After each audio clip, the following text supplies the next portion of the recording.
Darby Wilcox, a powerful voice and commanding presence, leaves her audiences captivated in feeling like they've been given a gift. Ahead of her outdoor performance at the CCNB, she is here today to share a little bit more about her story. And Darby, through the travels and through writing music, you've got just a lot of things we could talk about today, but congrats again for performing in Simpsonville coming up here real soon. Thank you. Yeah, and it's kicking off a quite the birthday weekend, I hear. That's true. It is. This is basically my birthday party, so yes. I hope you're all going to be there. Well, I know Marcus, I'm sure, has got some surprises for you. You guys have been friends for a good while, being from the Upstate. Tell me a little bit more about growing up in music. Oh yeah, so my dad's a musician, so I've grown up in music since since first breath, I guess. Wow.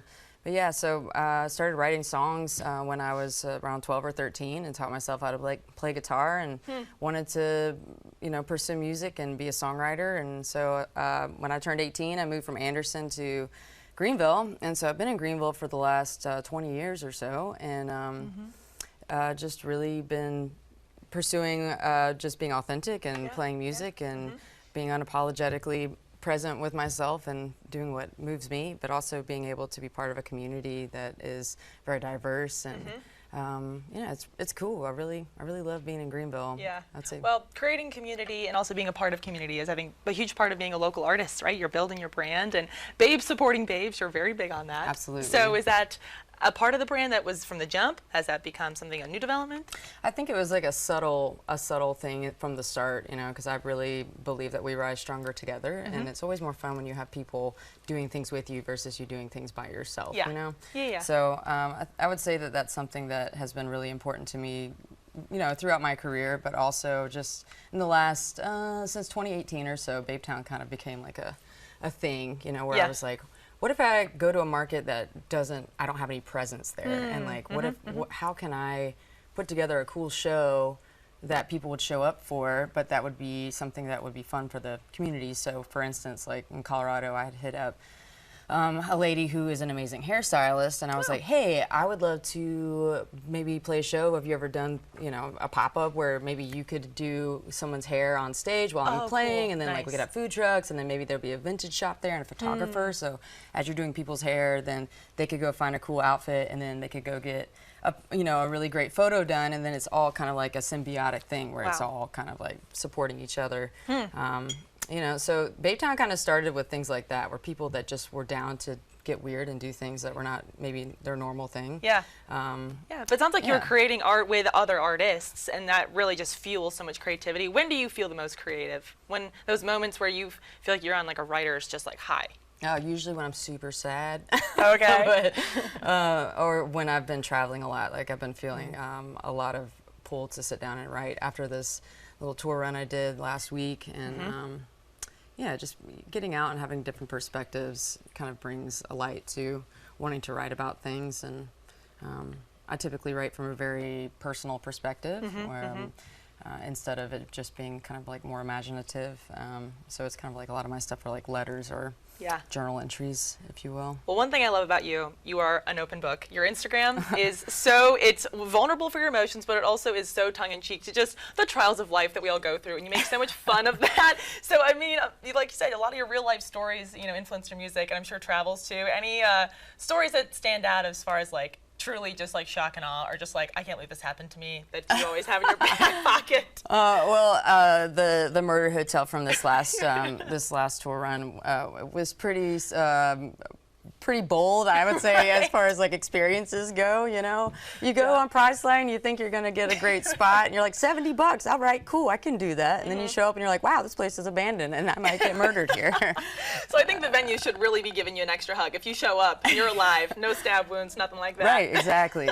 I was like, is this The Shining and like Hotel California all at one time? I'm pretty sure that the front desk lady wasn't real. She wasn't real. You're gonna pull the airline girl. She's not real. Exactly. Now I get her. Now I see her.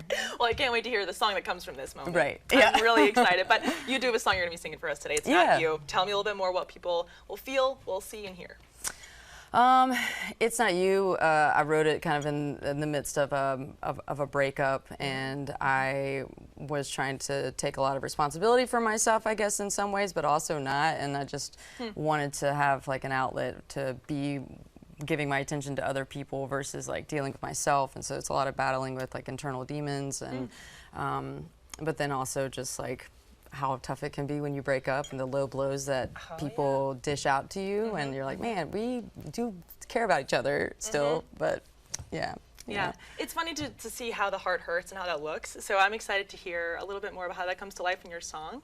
And I think a lot of us are at home, wherever you are at work, we're babes supporting you, babe. Oh, so, thank you. Absolutely. We can't wait to hear. And you guys get a chance to see her and dozens of other regional talent as the Marcus King Band Family Reunion Festival happening August 24th and 25th. Tickets are available online still, so secure those while you can. But for now, let's hear it for Darby, who'll be performing her song for us, It's Not You. And I'm sorry that I cried when you came inside. Well, it's not you, it's me. I just had a lot on my mind. A lot of it's hard to believe. Oh, it's not you. Well, honey, no, it's me. Say that letting go is part of life, but I'm in love with my demons. I'm trying to pretend they're great advice, but it's not you, it's me. It's not you. Oh, honey, no, it's me.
All over my coat.